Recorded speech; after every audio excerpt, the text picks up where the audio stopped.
Hello guys, ഇന്ന് ഞാനൊരു avocado ഡിപ്പാണ് ഉണ്ടാക്കാൻ പോകുന്നത്. അപ്പം അതിനായിട്ട് ഞാൻ ഒരു വലിയ പഴുത്ത അവക്കാഡോ എടുത്തിട്ടുണ്ട്. അത് കുരു മാറ്റി വെച്ചിട്ട് നമുക്ക് അതിനുള്ളിലെ പൾപ്പ് ആദ്യം എടുക്കണം. സ്പൂൺ ഉപയോഗിച്ചെടുത്താൽ മതി കേട്ടോ. ഇനി അടുത്തതിലെയും അതുപോലെ തന്നെ നമ്മൾ പൾപ്പ് എടുത്ത് ഒരു ബൗളിലേക്ക് മാറ്റി വെക്കാം.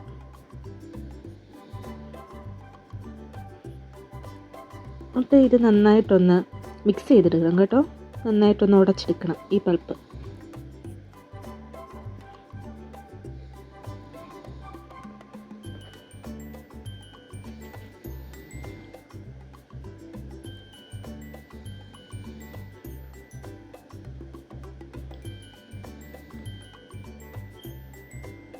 അപ്പം പൾപ്പ് ഏകദേശം നന്നായിട്ടൊന്ന് ഉടഞ്ഞു വന്നിട്ടുണ്ട്.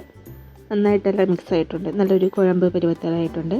നമുക്ക് ഇതിലേക്ക് ആവശ്യമുള്ള തക്കാളി അരിഞ്ഞെടുക്കാം. ചെറിയ ചതുര കഷ്ണങ്ങളാക്കിയിട്ട് അരിഞ്ഞെടുക്കാം. ഞാൻ ഒരു 2 തക്കാളിയാണ് കേട്ടോ ഇവിടെ എടുക്കുന്നത്.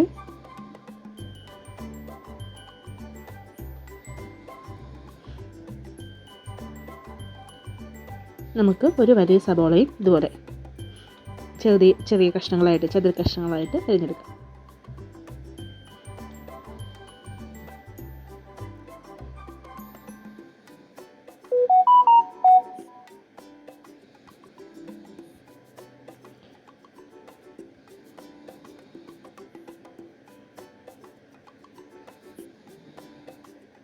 ഇതിലേക്ക് ഇനി നമുക്ക് ഒരു 3-4 പച്ചമുളകും കൂടി അരിഞ്ഞിടാം. അതും ഇതുപോലെ തന്നെ ചെറിയ കഷ്ണങ്ങളായിട്ട് അരിയണം കേട്ടോ. നമുക്ക് ഇതെല്ലാം കൂടി ഒന്ന് ഇട്ട് ഒന്ന് മിക്സ് ചെയ്തിടും.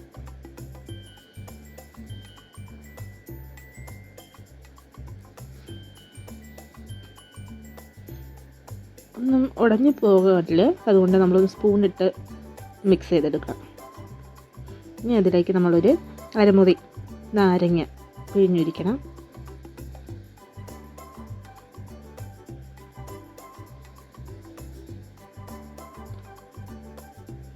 നമുക്ക് ആവശ്യത്തിന് ഉപ്പ് ഇതിലേക്ക് ചേർത്ത് കൊടുക്കാം.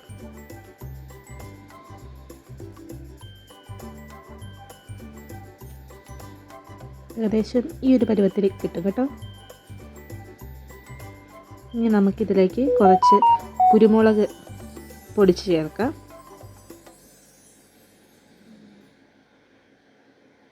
ഇത് ചെറിയ ഇങ്ങനെ പൊടിക്കുന്ന സാധനം കേട്ടോ, അതുകൊണ്ട് ഭയങ്കര പാടാണ്.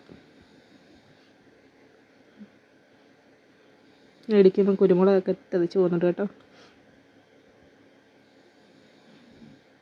ഇതൊന്ന് പൊടിച്ചിട്ട് വരാം കേട്ടോ. ഇപ്പം പൊടിച്ചോണ്ട് വന്നിട്ടുണ്ട്. ഇതിലേക്ക് അതും കൂടി ചേർത്ത് കൊടുത്ത് നന്നായിട്ട് മിക്സ് ചെയ്ത് എടുക്കണം. സ്പൂൺ വെച്ച് മിക്സ് ചെയ്തെടുക്കണം കേട്ടോ.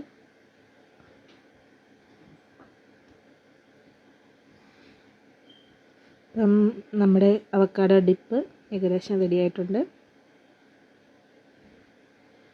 ഇത് നമുക്ക് ബ്രെഡിൻ്റെ കൂടെയോ ചോറിൻ്റെ കൂടെയോ ഒക്കെ കഴിക്കാം കേട്ടോ. ചുമ്മാതെ വേണമെങ്കിലും ഇത് കഴിക്കാൻ പറ്റും. ഞാൻ ഇപ്പം ബ്രെഡിൻ്റെ കൂടെയാണ് കഴിക്കുന്നത്. എല്ലാവരും ഇത് വീട്ടിലുണ്ടാക്കി നോക്കിയിട്ട് ഇഷ്ടപ്പെട്ടെങ്കിൽ ലൈക്ക് ചെയ്യണം, ഷെയർ ചെയ്യണം, കമൻറ്റ് ചെയ്യണം. Thank you.